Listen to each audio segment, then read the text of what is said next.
Hey guys, welcome back to Additional Ink. It is time for another ink tank. It's been a little while. It has, yeah. We've been trying to get this done, but we've had some schedule issues. But Maybe skill issues. skill issues probably. Big news in the Lorcana world this week. Yeah. Kind of spurred us kind of pushing and prioritizing this. We've had our first ban. Yeah, big deal. Personally, you guys know I've been playing Blue Steel since set 1, and us Blue Steel people are a plucky little group, always kind of trying to find our space in the meta, Yeah. toolboxing and stuff, and it was cool to shine for a little bit, but then that ban hammer came right on down, and they're like, no. Yeah, I mean, like, admittedly, the Fortisphere on top of the Hiram felt a little heavy. Yeah. But you know, that's a point we can kind of delve into more later. But I understand, and like, my heart goes out to you. Yeah, I appreciate I it. know that you're taking a big hit. Not just me, but all the other Blue Steel grinders that have been out there, the Blue Steel fam. Well, I will say, you know, the saving grace, maybe maybe bad word would be a good way to put it, but this happening will maybe bring some light to some other cards and other decks that provide a similar experience for players to also be seen to potentially be banned. I think you touched on a talking point. Yeah, we'll get there. We'll get there. If you're new to TCGs, bans can hit you kind of hard. Like I said, I've been pretty invested in Blue Steel, as these guys know, and folks that have watched the channel know. So yeah, it did hit a little hard. The Fortisphere felt a little targeted towards Blue Steel. Honestly, if it had just been Hiram, I would have felt much more okay with it. Kind of feel like the Fortisphere was really like, you guys are not supposed to be playing Blue Steel that way. Yeah, and kind of looking at things since that's happened, like, it kind of feels like it's like, okay, Blue-Red gets to play with the new Tamatoa, but Blue Steel doesn't. Yeah. It is what it kind of boils down to. Because really the Fortisphere, like with the new Tamatoa makes the popsicle in the Fortisphere really, really good. Yeah, I mean, I think a lot of the issue with Fortisphere in itself being in that shell was, unlike other steel cards, not all, because we have other cards in steel that just draw a card with no condition to it, but a lot of the other cards that are on the back end that don't get used are a draw discard condition. yeah. So I feel like if it had just had that in there as well too, or something, it would have been fine. It would have been tough. Yeah, And they came out and they said that it didn't really fit with the color identity, but when you hold it up to the opposite end, like the Storm Rage on, the I'm Still Here, it feels a little strange. But I will say this, it's been very interesting, as I feel like as a Blue Steel player, we will find a way to innovate, hopefully, because we've been doing it for so long. When metas are heavy with red blue, steel song, red purple, green steel, we've been finding a way. Unfortunately, a lot of that way was the ability to draw cards with Hiram. It allowed us to be very much a toolbox. We could carry multiple answers from multiple different types of decks, and that's kind of how we carved out our space. So like, I know you have the Kiwi Birds build, which hasn't hit as hard because they basically just kind of fell back to their last set list. But for the rest of Blue Steel, Hiram's really been a cornerstone of the deck since set 2. It really, for me, like, I didn't feel like Hiram was an issue until we got the new Happy as a Clam. I can see that. That card is what accelerated it into looking like a problem. You created that loop. And it creates a loop. And and that exactly. became the problem. Yeah. It really wasn't. It could have been any color pair, any card. But when you get a loop, that's that detrimental to gameplay. Which again, we can't speak for Ravensburger, but you would think someone making a game would want to, definitely feel like they want to ensure that everyone's getting a fair chance to play it. So you might, like I said, see it take a toll when that starts happening with other color pairs. So fun fact, there were some loops before. They just weren't popular. You guys remember back in set 5, preparing for Seattle, I tried out the Prince John in that loop. The Sapphire Prince John, Yeah. just to be clear. Yeah, I know Sapphire Prince. people hear Prince John, they think the discard ward 1/2, but That brings items back from the discard. You have several other cards in blue that do that as well. Like I said, I can understand the Hiram.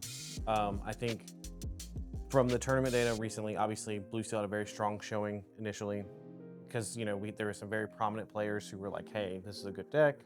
They did well, and then we all know how that goes. everyone wants to jump on and play it. So I think the most feels bad is from us OG Blue Steel players. Yeah. Another thing that's interesting, like because we were talking about like the incidental card draw that Steel has in other examples, right? And now I will say, like with that in mind, maybe that was a factor as to why they banned the Fortisphere instead of the Popsicle, because Blue-Red went out. I'm not trying to make a pity party for Blue-Red. Blue-Red is fine. It's gonna be okay, and it's gonna be on top of the meta. And we'll talk about that in a minute. But Red, like Ruby, doesn't have incidental card draw. So in their heads, they probably went, okay, to be fair to both color pairs, we don't ban the Popsicle. So they each have an item that gives them incidental card draw, and Steel can rely on its other damage cards that draw things, or its other, like I'm Still Here's and things like that. I could totally see that reasoning. Yeah. But I'll counterpoint that with so when you take the Hiram and the Fortisphere, you drop that power level of that blue steel deck, right? The Sapphire Steel deck.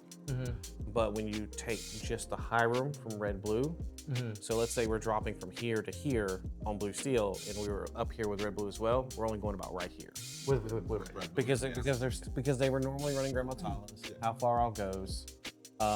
And you know, I think a lot of people prematurely celebrated red blue being dead, but it's just fine. As a matter of fact, I say their item builds are probably even more gross now from what I've seen. I think the extra insult to injury was they could use Hiram to draw additional cards to get to their removal. That then is gonna, you know, the only thing I can see red blue maybe having issue with is going to be your Kiwi Bird style deck or your aggro deck, which may force them to mulligan and keep that B prep in the opening hand because they don't have ways to necessarily dig to get that, and they don't want to accidentally ink it if they have anything inked on top, or if anyone wants to run those cards. I know a lot of the decks aren't running those anymore, but I feel like that's where you're going to see what they lost was the ability to also dig to just say, oh, okay, I got my brawl, but now they're going to be forced to ink those or hard mulligan, absolutely. really not doing anything aside from their traditional ramp their first few turns. Yeah, I will say though, Blue-Red, the reason it's going to be resilient is because, or excuse me, Ruby Sapphire. Let's call it the correct technical. Yes. We're about to talk about the removal. Yes, their removal is much better. Yeah, like it's what we call hard removal in games, where it's removal that's not like condition based or like has a finite reach. So like, for example, Along Came Zeus deals 5 damage. Well, if my character has 6 willpower, it's not getting, it's not getting removed. Dragonfire, banish chosen character. That's hard removal. Yes. That just eliminates it, right? And so And their condition, I'm gonna let you finish, but their conditional removal also got better with Coil this set. Yes, Yes, it did. it did. Yep. And so they're able to basically use the dig cards like Vision of the Future, the new Kita. They can sail, they can Grandma Tala and just find that piece they need. Whereas Blue Steel can't really do that, because you'd be like, oh well, Blue Steel should just run Vision of the Future and Kita, but like the answers that you're getting are not as powerful. Yeah. They're like if you put B Prep next to Grab Your Sword, obviously B Prep is the better card, even though it hits your own board. Especially with all those 4 willpower characters we have nowadays. Yeah. It's gonna be a lot more let it goes. Yeah. And you can only run 4. And you can only get 4 of When those. if you think about it, they theoretically, not saying that any Ruby Sapphire list is running this, but theoretically they can run 4 B preps. They can run 4 Tremaines, 4 Medusas, 4 big Sisus. 4 big Sisus, which in its way are a one-sided B prep as well, especially with Coil. They can also run 4 B King Undisputeds, 4 Dragonfires, 4 Out of Orders. These are all things that they can run. There's a lot of uninkables. No, I'm just saying, but these I are would love my blue-red opponents to run that many uninkables. I'm not saying on the same deck, but there's just the options. I understand where we might have a little bias to it, but objectively, I just am curious what you guys think about if Coil said once per turn, do you think it would be better for the receiving end of things? I mean, obviously it would be better on the receiving end things. Do you think it would cause red to be at a detriment? I think it would be fair. Okay. Yeah, the fact that you're giving a color that can ink multiple times in a turn the ability to like put something in CC range, so you can be like, I'm at 6 ink. I'm gonna ink twice with like, I'm gonna ink for turn and fishbone, and then your 2 big things are now 2 or less strength, and I'm gonna wipe your whole board. Like it's -2, correct? Yeah. Yeah, it's a -2 to the. It's a -2 until end of They turn. could also made that a -1, and maybe that would. Well, if you think about it, if you compare it to its predecessor, Ice Block, right? Yes. Ice Blocker was a tap to exert, -1. It was a 1-drop, but it was uninkable. So Coil is inkable. Yes.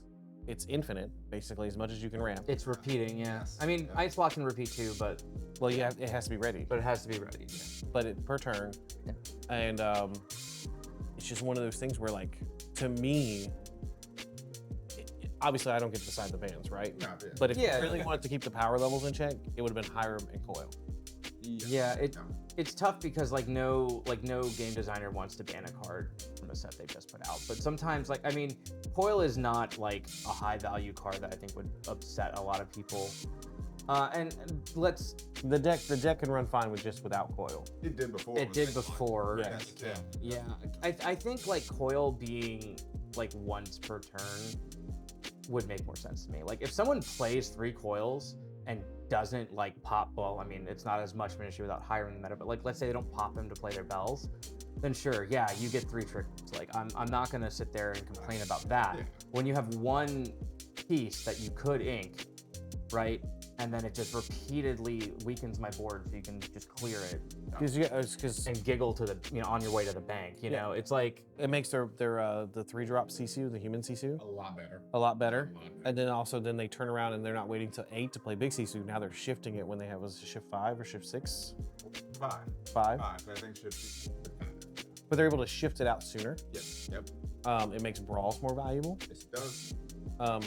And then a lot of those bodies that they're playing in that deck are hard to deal with. Incidentally, yeah, it made their conditional removal in red a lot better. yeah. And well, they already had hard removal in the first place, but it also in proxy, made that. And that's what I'm saying. It feels like the ban, if it had been like Hiram and Popsicle or Hiram and Coil, it would feel more, because you always hear Balanced, yeah. because the conversation hasn't been online, typically hasn't been blue steel is overpowered or red blue is overpowered. It's been Sapphire's overpowered. Yeah. So we kind of got grouped, the 2 decks kind of got grouped together. Yeah, that's But true. then only one side really got hit. Yes, it did. Yeah. Well, and I think too, like if they were going off of the data from like CCS, there was a very high amount of blue steel compared to blue red. And while blue red won, there was a lot of blue steel in making up the meta and making it to those top ranks. And so they might have felt at that time that blue steel was becoming like a deck that was gonna overtake everything. But then, now we have blue red on top again. Well, like, that's what even before the ban. That's what I was gonna say. If you look at the last few weeks of data, blue red is like there's a lot more blue red in the tops than there have been blue steel, and both of these decks are able to be played around. So it felt like, in my opinion, we didn't give the meta time to breathe, because like as a blue steel player, there were definitely decks that I did not want to see. There were times where like I might be playing against a purple steel or amber steel aggro, and they get it. But I don't think we allowed we had 5 weeks, right? And the last time we had any sort of thing, which was the Bucky errata, they go, okay, we're errata and Bucky. But you know what? We got a DLC coming. You guys got set champs. It's banned starting the release of the next set. Effective immediately, I think was very heavy-handed. Yeah, I mean, I can definitely see why it feels that way. I honestly think they were trying to make it very clean and clear, because I think the Bucky errata was so messy with like people trying to because you even said yourself, when you played at the DLC, people were playing the 2-cost Bucky and not notifying their opponents. Well, that was after the errata, several months after in Vegas. I honestly, not to go into depth, but from what I have heard through the rumor and other people that have probably faced there was a couple people doing it, I think that they were just trying to angle shoot their opponents, playing the Bucky and see if they could get away with playing it the old way. Yeah, but that's still that's still something they wanted to avoid. They wanted to avoid a situation where a player would come in, not be aware of the ban. Because when I sat down with that individual, it was round 2 or 3, and they were like, "Oh, this has changed. Like, there's no way you made it 2 or 3 rounds into a DLC without being told." So Yeah, and you did the right thing, and you called them out. I didn't call the judge, but like Yeah, I think they were just trying to avoid that, but it does come off a little harder when you're, like in your shoes where like you barely got to play with all of the new power you were just given in set 7, right? Like I said, it felt just, well, it's just like we talked about. There were 2 decks that were seemingly to be targeted by the ban, and it definitely affected one more than the other. Mm-hmm. For sure. Yeah. And one has the tools to bounce back harder than the other one does. Mm-hmm. Well, I think what they've effectively done too is Blue Steel. From my perspective, I'm not like, obviously you're more of the expert on Blue Steel, but I feel like they've kind of put it back in that bracket of like kind of a mid-range control toolbox, as opposed to like being able to go as long game as it did in these recent sets. Because like it feels more like it did in like maybe set 4 when I was more actively playing. Well, it doesn't feel like anything at the moment. Well, it doesn't feel, yeah. What the builds I've been trying to like figure out, because like, newsflash, I'm a contrarian. So like, if Ravensburger's gonna dunk on Blue Steel, then I'm gonna try and play Blue Steel. I see your point, but even your Blue Steel mid-range builds that have come along through the way. I mean, I played one all of last set. Mm-hmm. Hiram's still been a key piece of that. Yeah. Right. I cannot tell you the amount of games where if you don't obviously any deck, right? Like if you don't see your pieces, you don't do well. Yeah. But like there's games where it's like, okay, my opponent's like had their god hand, and like what gets me out of it is being able to use Hiram and then pull my tools out of my deck to use. Mm-hmm. That's the one, like Blue Steel beats Green Steel discard. And that was with Hiram. And Hiram was one of those tools that helped do it, helped get you through those initial turns. Not a fan of discard. I don't know how. I guess I kind of understand, but also it's counterproductive to me in my mind. That discard is a healthy style of gameplay. I don't ever see any card game having discard be a healthy style of gameplay. It just doesn't make sense to me that you would invest into playing the game and sitting down with an opponent where they're not going to allow you to play the game. But that was but just, I know you got a point. I'm gonna let you get to it. But that was what was said of leading to the Hiram ban. That was what the problem was with Sapphire, quote unquote, was that people were sitting there basically playing solitaire. And I think some of that is attributed to the fact that there were so many new people playing Sapphire Steel or Ruby Sapphire that they were not used to it. And so that their default action was, let me draw these cards, let me read these cards, let me draw these cards, let me read these cards. Whereas like you guys have played against me, or anybody who has, I'm done with my turns in 20, 30 seconds. Yeah. Like I've never experienced the oh my god, I'm sitting here waiting forever for my opponent to take their turn kind of a thing with you. The thing I did experience, and you'll see in the gameplay at the end of the video if you watch at the end, the thing I did experience was not being able to keep a board state. Yes. Admittedly, my build is definitely more aggressive than what you guys have been seeing. So just right. I'm not trying to but no, yeah. But so actually, after this video, well, not after this video, but at the end of this video, we actually recorded some gameplay footage of my Blue Steel build that I took to CCS versus Matt's Red Steel build. Mm-hmm. We recorded it prior to the ban, and after the ban, it just felt kind of weird to release it on its own. Yeah. So if you stick around, that gameplay's here. You can see it. My build is definitely different. The deck list will be in the description along with Matt's. Yeah. As we always do. But I chose to go more aggressive with my removal, and it's still steel removal, so it's not as beneficial. But that was my answer to like the aggro decks. Right. And it's Yes. So you got Hades, 2 Hades, 2 Let It Goes. Yeah. Grab your swords. No, grab your swords actually. Yeah.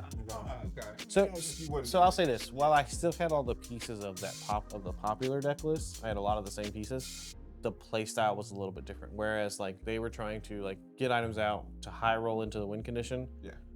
I was kind of playing it more mid-range control-y, where like, all right, I'm gonna get my pieces out. I'm gonna keep you from like cheating your stuff out or getting your stuff out at the same time, and so to get to my end game. Because there's so much well, I don't know about now with discard coming out, getting popular again, but Yeah. there were a lot of challenge decks that could cheat out a lot of lore, or a lot of your red, purple burn decks that are cheating out lore as well. Again, like I said earlier, that's another thing that could happen. I mean, we could see the same shift happen with the next Charlie style competition. Obviously, we don't know about DLCs or anything yet, but if 85% of the people show up with red, blue, and green steel and steel song, and that's 85% of the meta, then we might see some bans in those as well too. I think red purple will also be represented. Yeah, I think we're gonna go back. being back. I'm calling this. We're gonna be back on the big four from like 2 sets ago, which was blue, red, green, steel song, red, purple. Such an unfun meta. Yeah, Yeah. I'm was. I'm not excited for that meta. I'm gonna be just honest with everybody here. That's Like, so there was boring to me, but I mean, I guess it's better than 2 decks being the only thing you see. Like I was happy to see some of the innovation that we were seeing, like the Turner Dogs list, the lemon lime. Yeah. Yeah, list. Turtle Dogs might surprise some people. There were some good purple steel lists coming out. Mhm. There's a purple green. It's different than the old purple green, more discard, but there were some decks coming out that actually give you, and I'll be honest with you, red purple, I know people stopped playing it, but if I ran into a couple red purple matches where players are running like Max Tremaines, Max B Kings, and blue steel, our old way we used to deal with that was we'd always make sure we had like a second body, right? So we'd have our like value, our piece, like our cogs or whoever, and then we put down like a Smee or a Tipo or Mickey something. Mouse, yeah. Mickey. We're not doing that in the new build. So when I ran into those red purple builds, absolutely destroyed me. I think we're gonna see a card come back, possibly.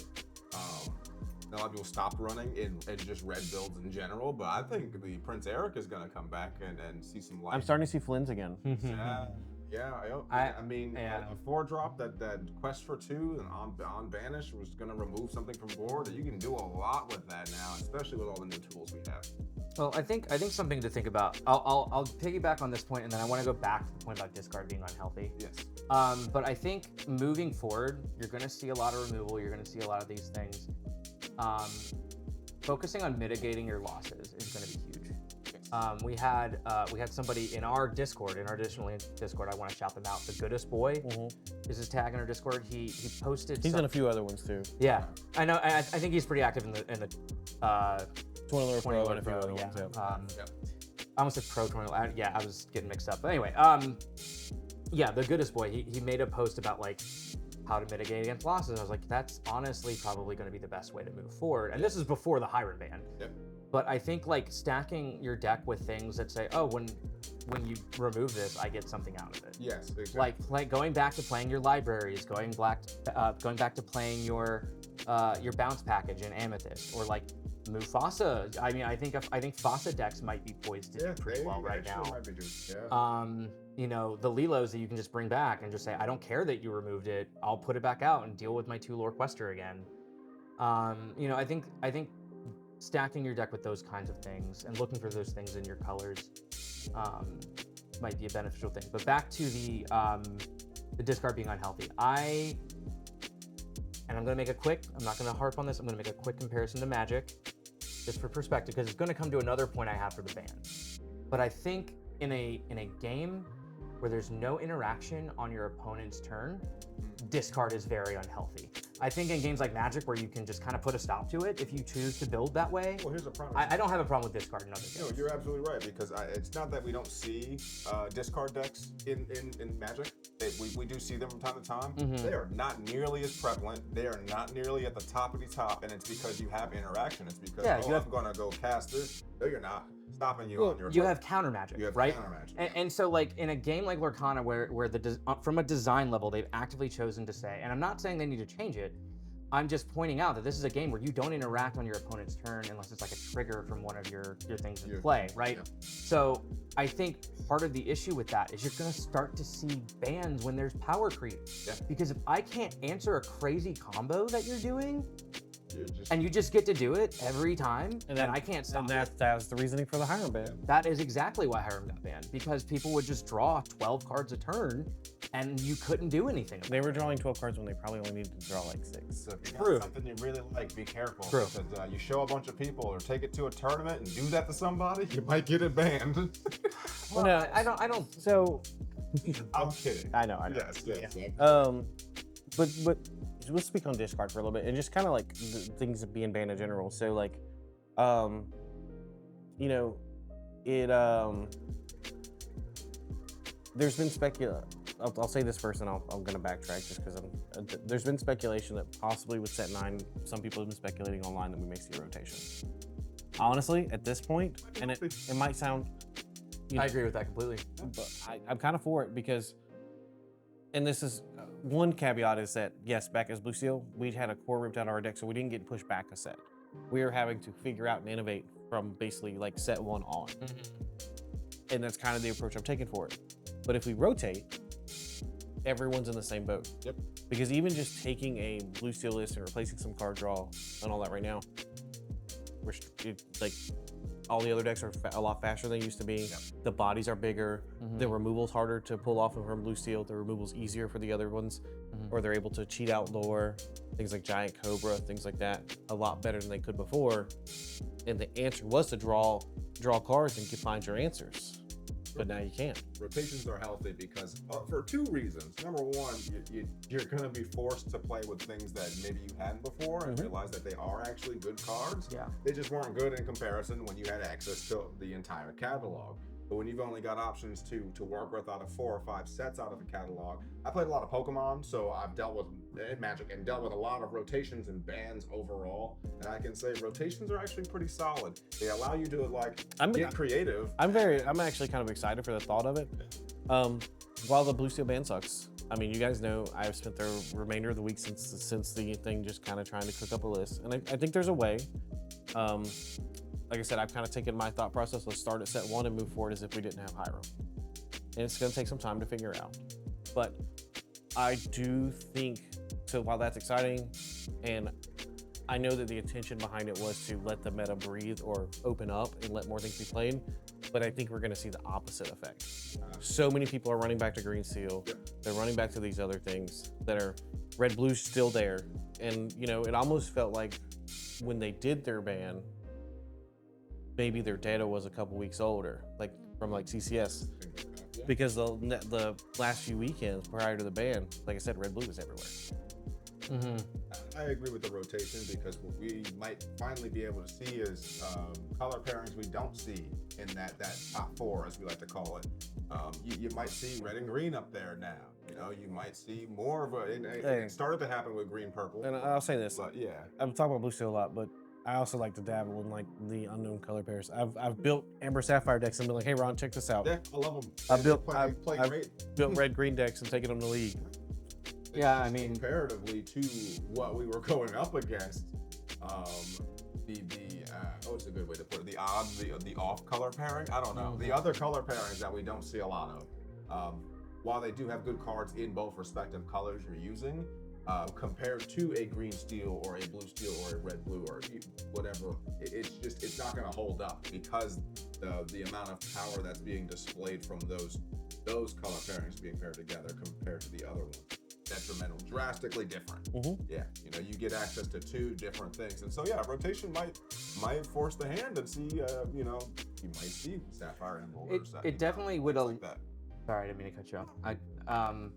It definitely would allow some of these archetypes that they're kind of putting out in these recent sets, like racers and I pirates could and actually things, play racers to be relevant in the meta when there are certain cards from earlier sets that aren't oppressing everything. Yeah, speaking of like the dual links and all that, it really felt like when we got our Blue Steel dual links, they didn't like, because remember they came out, they're like, all right, each dual link, we got like a card that we think resonates with the color identity of each color.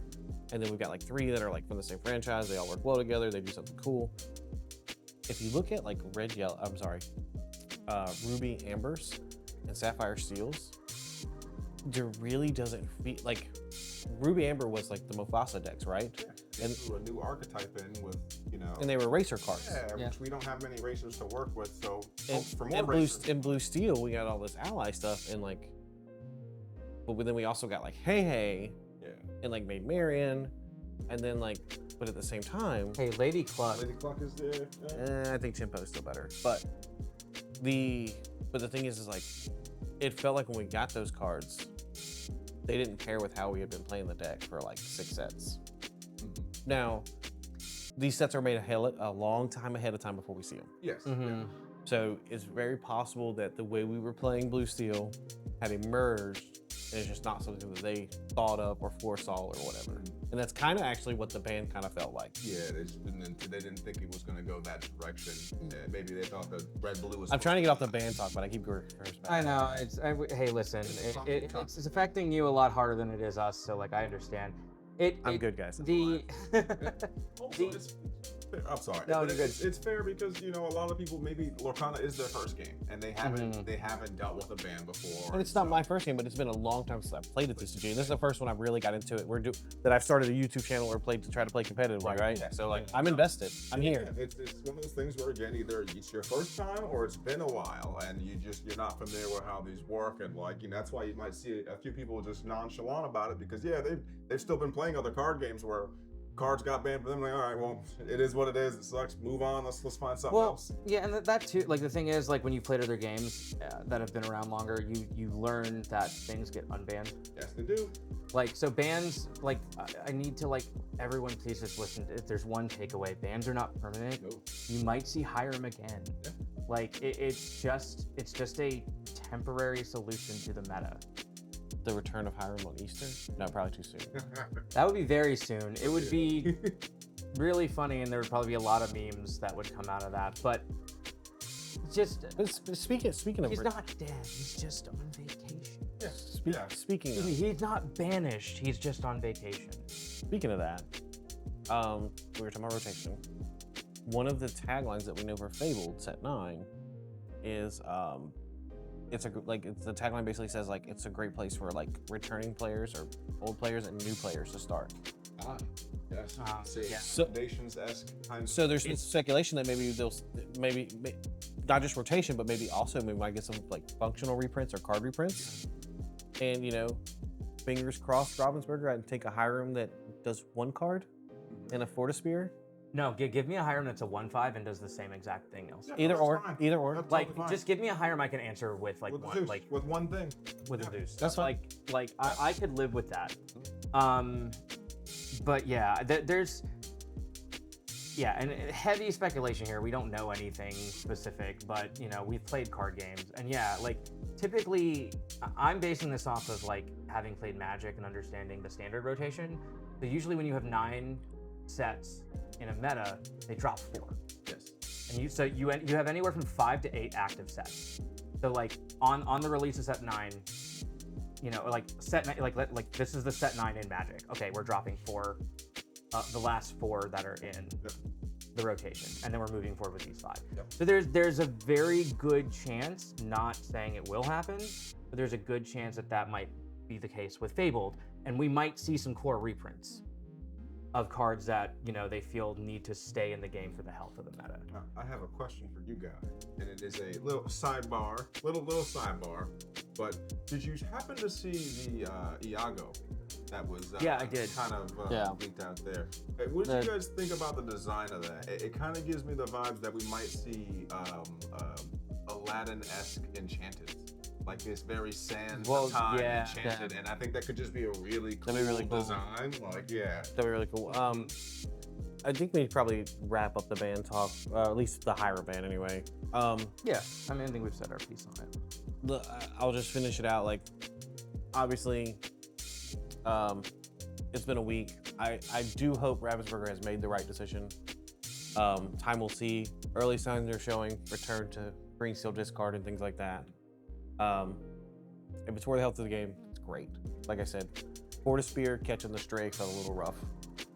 But, so if we were to continue, let's just say the meta goes on, right? And they said they're always watching, they'll make adjustments. So let's say the meta turns into all green steel and all blue-red discard, or any other deck. What cards would you potentially should be banned, if any? Oh, is this the I'm coming after your card section? All right.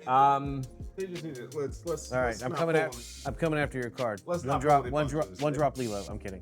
If they're no, One drop Lilo? Yeah. The 2 lore quester? Yeah, no, that card is too broken. I definitely can't remove that with anything. All right, let's just don't pull the punches. Let's just hit it hard. I feel like it's got to be Rapunzel for yellow. It's got to be Diablo in green. Whoa. And it's got to be Big Sisu in red. And if you want to go to purple, very unpopular opinion, it's going to be the fox. It's not going to be your genie or rabbit. So I feel like it might be the fox. So I would agree with you on all those. Purple for me is kind of where the toss-up is. So like Rapunzel's the big card draw engine. Like if we're hitting card draw engines, right? Okay. Yes. I think the most busted card draw engine is Diablo. And one of the differences, I know that there's a lot of people complaining about Diablo Online now, but there's also a lot of Diablo apologists that I've seen. Yeah. Where they're like, oh, you can do this, this, and this, and this. The problem with Diablo is it works in a vacuum. Yes. And if you don't immediately have the removal piece for it, you get punished for trying to find it. So then it creates a disproportionate card disadvantage for the opponent. Yeah, I think a lot of people have to focus on the card itself and not the fact that a card has, it has such and such answers for. Yeah, of course, cards have answers for them. We know this already. We're talking about what the card theoretically, if you go by that, every card in the game is worse than Medusa, because every time a card gets revealed, what do people do? Oh, it dies to Medusa. It's that card. That's my point exactly. And so there you go, ban Medusa. No. We have to take away we should come at it from just an objective, just the card itself, not considering what removal pieces can get rid of. Well, if you're saying just what it does. And I do think with Diablo 2, I know that we're talking about fans, but if errata were a thing, if Diablo had ward, and I know people are gonna be like, oh no, then I can't target it. But if Diablo had ward, but still had to exert for its ability to draw a card, and it could be freely challenged, I think it would be a much more fair card. Kind of reverse John and Diablo, basically give John the evasive, and then give the ward to the Diablo. Or back in the day, you could have reversed the Bucky and Diablo. Exactly. Yeah, but that's a lot of reprinting and work that right. Yeah. But but in an ideal world, sure. But as Diablo stands, absolutely. And I know that there are colors that do have like good evasives that are answers in this, that, and the other. But the problem is if you don't have those answers, you get punished. So you have to build with those answers. Like I think what's just gonna have to happen is the meta has to respect Diablo until we're told otherwise. But I will say Diablo in a vacuum is more oppressive than Hiram. We'll see. I will concede that point. I still want to know what the purple card is. I'll get there. Yeah. You can respect Diablo in your build all you want. I can run Fire the Cannons, I can run Twin Fire, I can run Smash, Swords, Tinkerbell, whatever. The problem is if I don't have it in my hand from my opening hand, and it's not a 1 or 2 cost, so it doesn't, not a song, so it doesn't get ripped by Ursula, and I can actually ink with the discard happening on, then it's like I didn't run it at all. Yep. Right. But like, unfortunately, like too, if you don't have an answer for something in a card game, you're just gonna get punished. Right. But what I'm saying is that's a card that has a disproportional card disadvantage because you have to draw for the answers, and it basically they're already gaining advantage. And then paired with the discard adds insult to injury. I see what you're saying. So I'm digging. You're getting punished for finding the answer. I'm digging to find it. Yeah. You're drawing cards off your Diablo, then it pass your turn. Even if I remove the Diablo, well, now you're running all your discard and you're drawing more cards. It might be an unpopular opinion, but I think of one thing that would actually make Diablo a little more fair, just as is if they changed it to not a May ability. If you were forced to draw the cards, yes. If you were forced to draw that many cards, and it would make you think about playing those Diablos as loosely as they get played, because they do just get like, oh, I can just do this, and I can choose to draw. Oh, you worlded, I can choose to draw. 14. What if Diablo was a once or twice per turn thing? So basically you turn Diablo sideways and your opponent draws cards, but you're only going to draw 1 or 2. Yeah. There's a cap. There would be so much complaint, but like I think it would still be a good card. Yeah. If like a card that is a 2/2 evasive, that draws you a card when your opponent draws a card for their turn, it's still really good value. Right, but I'm saying it's still good value, but then it's not. Also, you get the option. It doesn't. If you get Steel Song, sorry, but if you get Steel Song and the world's coming, you could choose to not draw with them on the turn draw and then draw with the extra with the world. Well, no, I'm saying what if the card was like a once per turn? You only get one card, or you can one only card, activate the one ability. One card, one draw, one draw trigger. Okay, that's different than a once per turn, because like a once per turn is I get the option to do this ability once per turn. It'd still be a good card. You can choose when to do it. It'd still be a good card, but it wouldn't create as much of a massive card disadvantage. No. Yeah, and I think Ron, because you were talking about if Diablo as is didn't say May. Yeah. then you'd see a lot less people in those matchups where they're like up against Steel Song or Blue Steel, where there's like World potentially. You'd see a lot less people questing 3 Diablos to get those 3 cards on your turn. Like, because like you'd have to be like, wait, am I gonna discard and then discard 7 and then draw like 21, and then they can do that to me 2 more times? That's actually something I would like to see. If discard's healthy, where is my mill decks? That's what I want to see. If discard's healthy, then mill's healthy, and I would love to see. Well, they're starting to give us mill cards. I think we're getting there. We're getting there. You know, it's still a new game. Like we have to remember, like things are being developed at a certain rate. Yes. Sorry, I was. No, you're good. I want to kind of push this along. I do agree with Sisu. I think Sisu is, while it is technically conditional removal, with the state of the meta and the cards that are being played and the cards that are being printed, Sisu removes probably 60 to 70% of cards, if not more, that are being played. Sapphire Coil increases that. Yes, it does. It basically becomes a B prep for no reason. Yes, it does. It becomes a one-sided B prep. Yeah, for sure. I mean, this is stuff we all know, obviously. Yeah. But. And I do think that if the bans had happened and they hit more cards, like if they were like Hiram plus Diablo plus Sisu, yeah, it would probably be the meta would be super wide open at that point. Yes, yeah, you'd see a lot more people running just random things that you wouldn't have seen before. And my purple choice, and you say Fox, I actually think it's Rabbit. I agree with that. I can see it. But I mean, Rabbit's agree with you. Super big in the meta right now, so like it wouldn't get a ban. But like, no, I can see the Rabbit, and I understand where it's coming from. I just think taking away the and again, it's not there's a whole lot, but I feel like a lot of the purple decks rely on the consistency of the bounce. And I think if you were to remove one of them, you're going to see a lot less of the repeats. And you're just not doing any actions for these next 3 turns because I'm going to play Pete, bounce Pete. Are we asking what card to ban to tear apart every color type? Because that would do it. That would kill purple steel. Yeah. No, I think the bounce. I think if the bounce is meant to be part of purple, I think you need Fox. Yes. I do think though, if we're talking about cards that create uneven disadvantage, potentially it's Rabbit, right? Because they play the Rabbit, they bounce. That's 2 cards, right? Apparently, it sounds a little salty. Drawing 2 cards is a problem. Yeah, apparently. Right. So we're just getting ahead of the pot of greens, all right? Yeah. Every card that's a pot of greens is just gonna go by. Yeah, if it draws more than 1 card, just say goodbye at some point, I guess. So, but I do think when Fox comes down and answers something, that's typically it's done. Yes, it is. Yes, no. It typically trades. Like it's a 4/3. It normally trades with like a 2 power or like not 2 power, 2 cost or 3 cost thing. Honestly, I say Fox, but it's only in the sense of like, yes, if we were going to sit here and have to pick apart what key pieces make most of these colors function with the other color, that's where my head goes. Yeah, I mean, realistically, it probably for me, if I actually had to hard choose a random problematic card in purple, it would be the library. Okay. I can see that.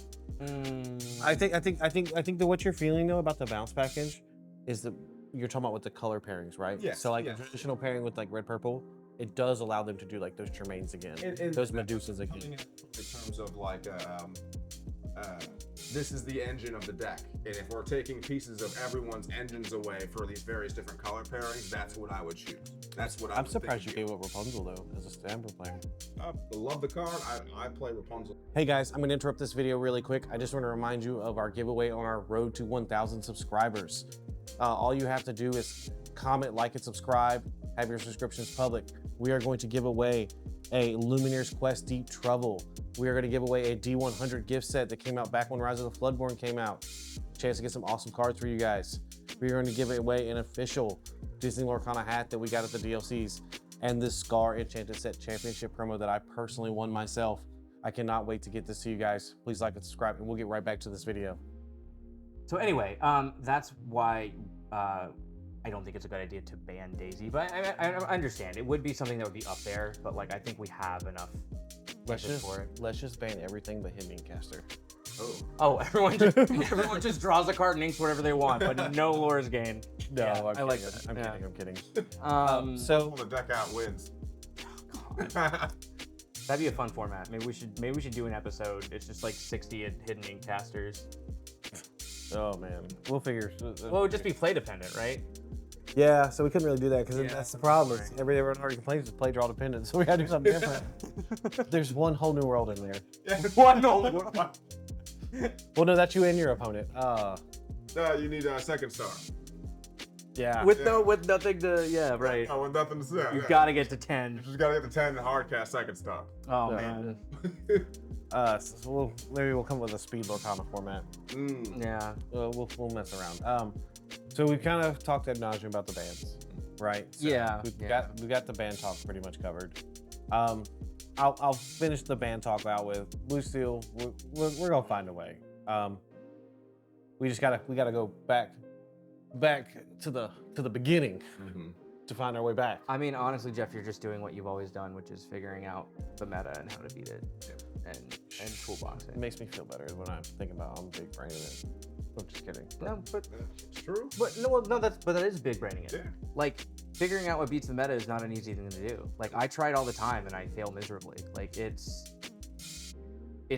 tough, but it's something that like Blue Steel players have done like for a long time, and I do have a lot of respect for them. And as someone who tried Blue Steel out in set 4, I have a lot of respect for the deck, and I know you guys will come back. Like Appreciate that. like wholeheartedly. Like I'm with you. I feel, and I understand why you all feel the way you do with the current band and some of the verbiage, but you're gonna come back. You gotta find what I have faith. works for you now. with what Yeah, you got. we'll get it. We'll get it. See what tools are still available and what's gonna be the best ones to use. So I appreciate that, guys. Well, I got a couple other things I want to talk about today too.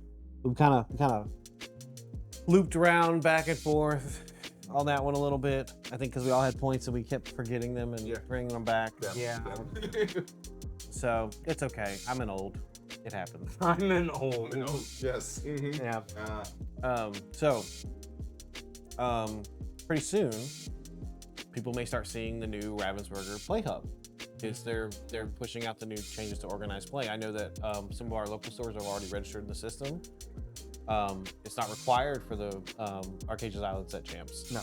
But with the new set release, Rain and Jafar, they will be switching over to that. Is that moving from melee? Moving from melee. Moving off of melee to the Ravensburg. And it's got some. It looks like it's got some cool features for the players. I know Ravensburger's mentioned in the past like store leaderboards. So I don't know if that goes week to week.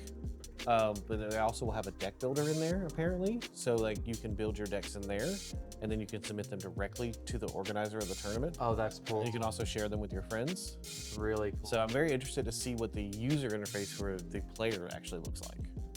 It's pretty sweet. So I'm happy with it. Yeah, I mean, I'm I don't know what to say to that other than that sounds awesome. Like, because I guess okay. So let me ask you an actual question then, instead of just talking. yeah, about it. just a bit of news.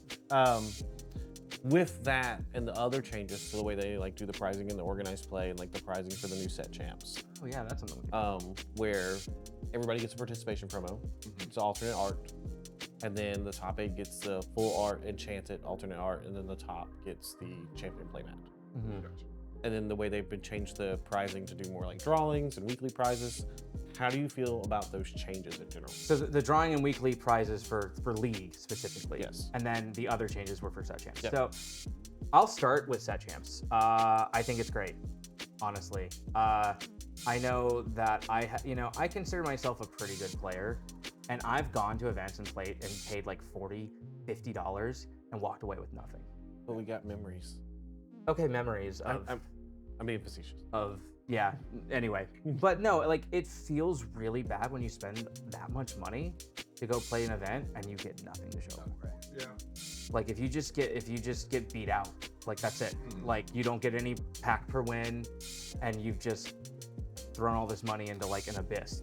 Like I think the fact that everybody who shows up gets a card I think it's very cool. is a good move. And I hope it And I brings know people- a lot of the pro angler, like, Sharky types that want to get in and get value are not gonna like this. Too bad. Sorry. Like, I'm not on your side with that. I think it's good that people have incentives to come play the game. Yes. And you're still going to get rewarded with that playmat if you win, and you're still going to get the better version of the card that will have a higher value. I'm hoping the promos bring more people out to set champs. Yes, I think that's what they're trying to do. And I think it will work because you want people to feel like they get something out of it. Even if they come in and they just don't manage not to win much, they can still say they had a good time and came away with it with a cool card that they can't get anywhere else. Yeah, I mean, you know, I know people are upset about the top 2 not getting playmats, but like, come on. Like, yeah, it let other people have some enjoyment too. Like that's where I'm at. It should be fun. It's a Disney card game. It should be fun for everybody, and everyone should come out of it feeling like they've gotten something. I think but we should still reward the top players. Go ahead. No, I think the change on the playmat too is my opinion, and I obviously I don't know for sure, but my opinion is on the secondary market, the non-champion playmats went for more because a lot of people feel like if they really want it, if somebody really wants it, they're gonna buy it. If somebody's got the money and the funds and they really want to go with Mickey, and if they didn't win it, they're gonna find somebody that's selling one, right? But I think a lot of people were very shy to buy the champion mat, so that it created like this disproportional value where like, you know, if you are somebody who's going out for value, okay, well maybe I just take second place because that's going to be the higher value long term.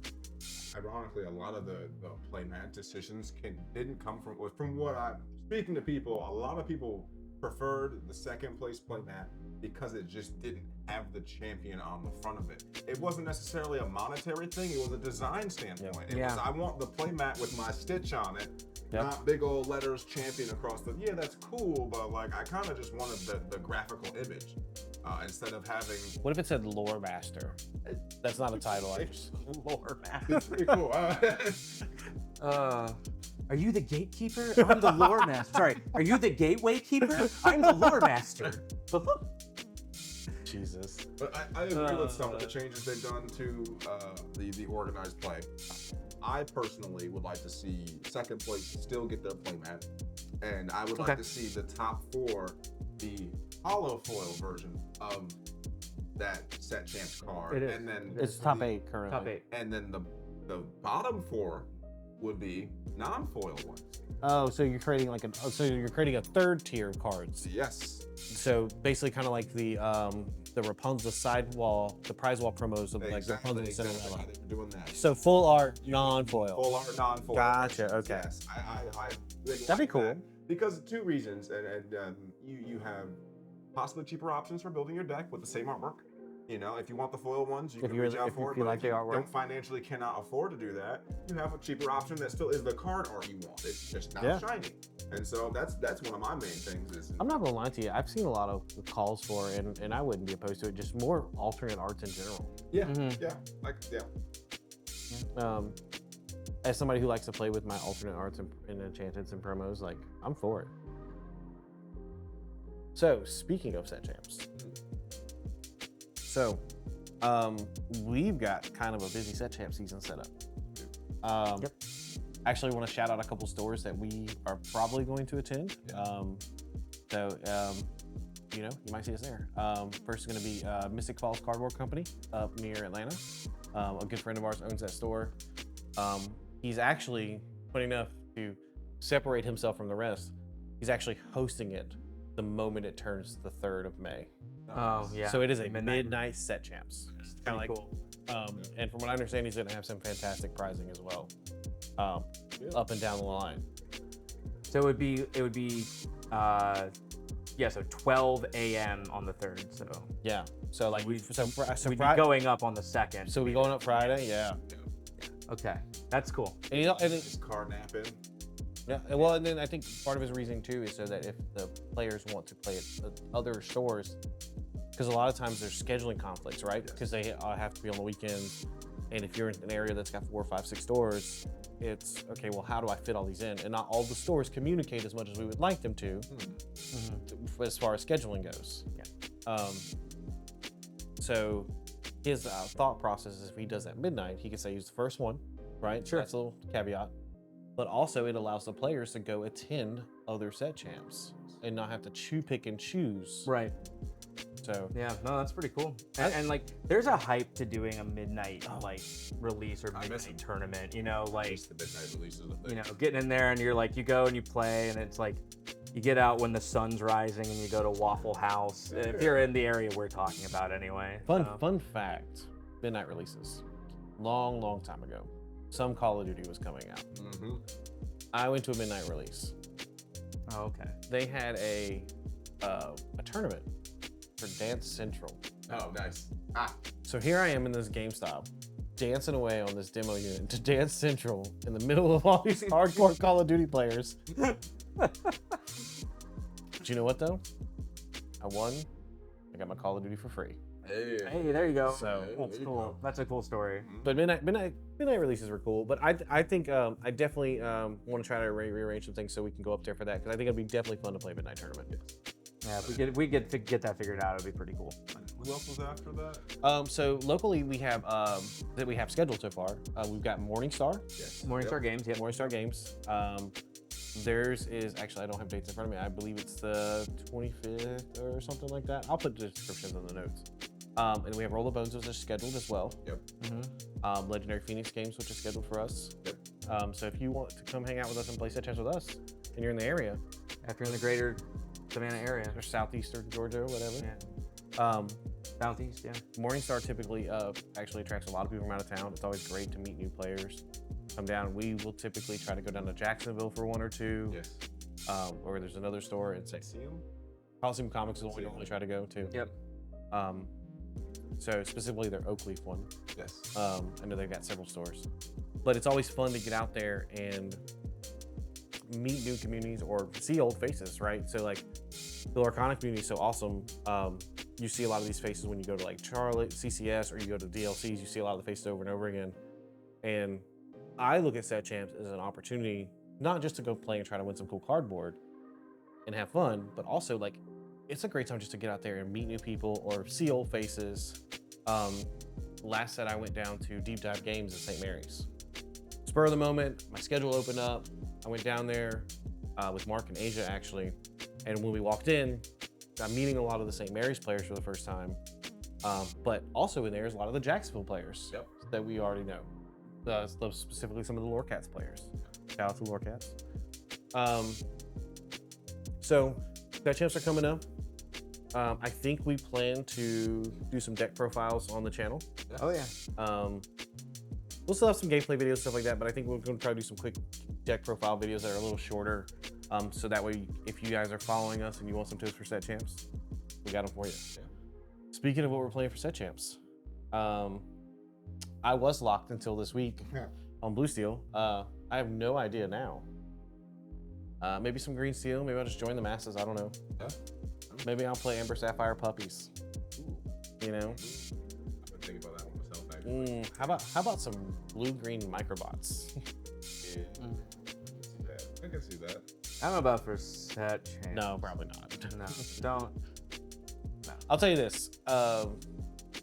There's not been a tournament, with the exception of 2 Set Champs, that I have not played Blue Steel in. Yeah. That includes 4 challenges, multiple Charlie's events, numerous Set Champs. I think I won 5 or 6 scars last go around with Blue Steel. And it's gonna feel a little weird not taking my boy old Blue. Yeah. So what are you guys thinking? Pour one out for the Zoolanders out there. I haven't confirmed it yet, but I might be running the Chernodome list. Okay. I might be running a Chernodome list just because I like how versatile the deck is into a lot of the meta decks we see out there right now. I mean, it's one of those things where it feels great to pilot, it feels comfortable to pilot, and it's because no matter what decision I make, it's just that straight win or lose. I'm either gonna get there or you're gonna get there, but the things I would worry about, which is the extra removal and all that, I don't worry about those things playing that deck, so that's what I like about it. Let me ask you this about Chernodome. One, do you realize how close it is to Chili Dogs? I do. Okay, so now that we got that established, that you understand that. If I was playing against you and I let it go to your Chernobog, would you just scoop right there? Yeah. Would you wouldn't just go to Scoop City right there? Okay. Because as great as the Chernobog is, like, it's not the end-all be-all for it's. Chernobog is not the win condition of that deck. So I bring it up. It's a closer. It's for a very sure. good closer, that's for sure. But it's not. You can win in various other ways with that. I bring it up because I did face a Chernobog deck recently, and they got their Chernobog out, or they were super stoked. Let it go, and they just scooped. Okay, but hold on. But my point I'm making. What are the other factors? Was that all they had and no cards in hand? Did you have a board? Because yeah, probably. I think they had like 3 or 4 cards in hand. Okay. But yeah, that was like, I let it go their Chernobog and like killed the one other thing they had on board. But I like 2 things on board. But my point is this: at that point, that game to me was still undecided. But the player basically gave me the win because they got upset that their Chernobog got sent to their inkwell. Chernobog got sent to their inkwell. My point that I'm getting to is this: that I think that a lot of us can benefit from playing out the lines, where a lot of times we may see, okay, this is insurmountable. I don't have what I need. You guys watched me do it earlier today. I started a game. I was like, man, this is terrible, and then I ended up winning that game. So I think if we play to our outs and we get better at that and learn our lines, I think that can increase your success rate. Yeah, when there's still a chance for you to have an out, you should play it out. I also will say that I think there are sometimes just very clear deciding factors on that scoop, and it's just. Yeah, I know I don't have it in this deck. I know the digging is all the digging I can do in the deck, if I can dig, is not going to answer what's been presented in front of me. And I've been playing you for 5-6 rounds now, or 5-6 turns now. I know what color pairings are on. I've seen a few things, and there's a high probability you just have this one card in there that's going to just uptide you, and I don't have anything that I can get to that's going to do the same for me. To create that back and forth battle, yeah, it'll be a scoop. Well, and I think that goes to just experience with your deck and knowing your outs and knowing when there isn't one, and also this piggybacks into using your time efficiently. Yes.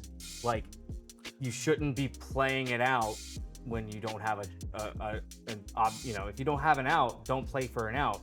Go to the next game so you don't go to time. But like, yeah, if I'm sitting there and I've got just Fishbone Quill in hand, and you've got a full board, and you're at 10 lore, and you can quest for 5 next turn. Scoop City, let's go. Let's go to the next game. Yep. But what I'm saying is, in that scenario was because their value piece, their centerpiece was hit. They were just like, oops, no, I don't want to play this anymore. Yeah, I feel like that was maybe someone new to the deck too. Maybe that's someone that didn't realize what they can do with the other cards in there, and they just saw it as just a Chernobog like deck. Could be. And once the Chernobog was gone, they just said, "Oh, I don't have it." So could be. Yeah. What about you, man? What am I going to play for set champs? It's going to probably be something Amethyst, and I might end up on Purple Steel. Like, Purple Steel Burn might still be pretty good right now. It is, actually. It's put up a pretty good fight up against Blue Red. I think there's probably a way to make it work, and Purple Steel does have a lot of the tools to kind of have that volatile matchup with Green Steel. There's also a chance I might play Ruby Amethyst, because I would be interested in dabbling with that color pair again. All I'll say is I think those are all great choices. I don't have a home anymore, so I'm looking for whoever will take me up. No, I'm kidding. What are you talking about? We're in your home. This is our studio. So actually, fun fact, and I'm not cutting this out, I just realized that if our lighting is off for this video, it's because I forgot to change the lights. Oh yeah. There's definitely some lights that just aren't. Okay, well, So we'll fix it in post. no, we won't. No, we won't. Yeah, we always say we will. We don't. All right, so I think today's discussion has been really good, guys. I really enjoyed it. We got our little coffee in and all that this morning. So like we promised it, we said in the beginning, we do have some Blue Steel gameplay video. Didn't feel right to make it its own video at this point. But, if you were interested to see how the deck played, or more aggressive version of it played. Also, the video is very cool because we did something a little different where instead of some of our normal gameplays, we actually talk through our decisions instead of internalizing everything like you normally do when you play. And we showed the camera our hands a few times. So the idea was that we want to start doing some of that a little bit more when we're doing like deck profiles or we're showing your decks off. So that way the viewers can kind of see what we're thinking as opposed to why do they play that? Why do they do this? Yes, yeah, you gotta get the full thought process. I like that. And I'll say this, I'm not going to spoil it, but it was a proper send off for Hiram. I hope you guys enjoyed it. You know, it's one last time for Hiram to say goodbye. Yeah. Sucks, but it is what it is. Just for now. All right, guys. So remember, here at Additional Inc., we believe that there's space at the table for everyone, Except for Hiram, apparently. yeah. Well, and Mark, because Mark's not at the table. Oh. And Bordersphere. Yeah. There's no room at the table for Mark either, so he's not here. Well, it'd be kind of hard to fit somebody in right now. Yeah. Metaphorically, you know what we're talking about. Yeah, there's room at the table for everybody, no matter your experience level, your age, or your skill. There's plenty to go around. Maybe not card draw. I'm kidding. We're not salty. But all right, I can't even get through the ending this time. And we're not cutting any of this. No, we're not. We love you all. Have a good one. So please like and subscribe, guys, if you like our content. Thanks for hanging out with us. As you saw the bumper in the middle of the video, we are doing our Road to 1,000 giveaway. Help us get there. We're excited to get the stuff out to you. And honestly, we're about to play Set Champ, so I'm sure we'll have some stuff from that to give away too. But yes, thanks for joining us. Join our Discord. Hang out with us. We're working on some other fun ideas. I don't want to spoil anything until we get to it. But sorry we've been away for a little while. But Additional Link is back, baby. Stay tuned for your next drop. Yeah, let's roll to see who goes first. Are we doing best of? We didn't really establish. We're doing best of 3 or best of 2? We can do best of 3. We can do best of 3. It might go that quick. I hope I dropped that one, so that's a 5. And an 11, I'll take it. All right. Well, boxcars are bust, I guess. Boxcars are bust. I did almost the exact opposite. I will take the play. Yep. All right. So I know a lot of you are tired of seeing like the turn 1 popsicle, play bell. So there are games in this deck where that's not the correct opening hand. Oh, that actually might not be super visible, but here we go. All right, so you see here, so what I'm gonna do is I'm gonna keep this. I'm actually probably gonna toss everything else and just stick with this one. It's a very aggressive mulligan, but we'll see how it pays off. Yeah, I'm probably gonna toss this. It's almost like I didn't shuffle my deck, even though I definitely shuffled my deck. I saw you do it. I'm probably just going to get rid of a lot of these duplicates and just keep these 3 and hope for something a little lower curve to come through. But we'll see what happens. Eventually we'll get we're getting 4 cards. Eventually we gotta get like real hand cams. Yeah, we will. We gotta figure out that whole setup. Okay, so we're definitely looking a little better now. We're doing the honor system. We don't look while we're showing our hands, right? Yeah. So I've definitely got some lower curve stuff, so I can actually start this game off. So that'll be good. I have not looked at what I've gotten yet. I typically wait until after I shuffle. I know a lot of people don't, but I do. That's fair. I make sure I get the replacement before I shuffle because I don't want to like shuffle back in, like, you know. Yeah, you always see the replacement, but I don't ever look until after. Yeah. I always want to make sure I don't do it wrong and like, oh crap. All right, so this is what we ended up with. Probably this, then this, and then hopefully we'll go from there. That's probably turn 3 right there. Let him cut there. All right, you ready to go? I think so. I'm gonna put this over here actually. All right, I'm gonna start off. I'm gonna ink a pop, not a popsicle. Yeah, definitely not a popsicle. That is a fishbone. But I will play the popsicle. I'll draw a card. And now here's the question: is the bell there? The bell is not. The bell is not there. I get a little bit of a breather. Yeah. So I'll draw for turn. Okay, that's not terrible. I am going to ink. I'm gonna go ahead and ink this Big Robin. Okay, I'm not upset to see that. And I'm gonna play a Captain Hook. Okay. Some early pressure. Yeah, since there's not a bell to like storm it this turn, I feel a little bit safe to play it and then like see what happens. Passing? Yeah, passing All her. right, so I'm gonna draw. All right, so I think what we're gonna do here is we're actually going to we're gonna ink this large Tamatoa. Yeah, he's a little far away. We're gonna play Sail the Azurite Sea. We'll draw. And then what I'm actually gonna do here is I'm then going to ink another Sail the Azurite Sea for turn. Yep. Or for the Azurite Sea, and then I'll pass. Okay. So we're not quite off to the fast start you normally see, but we can recover. So I'm ready. I'm drawing for my turn.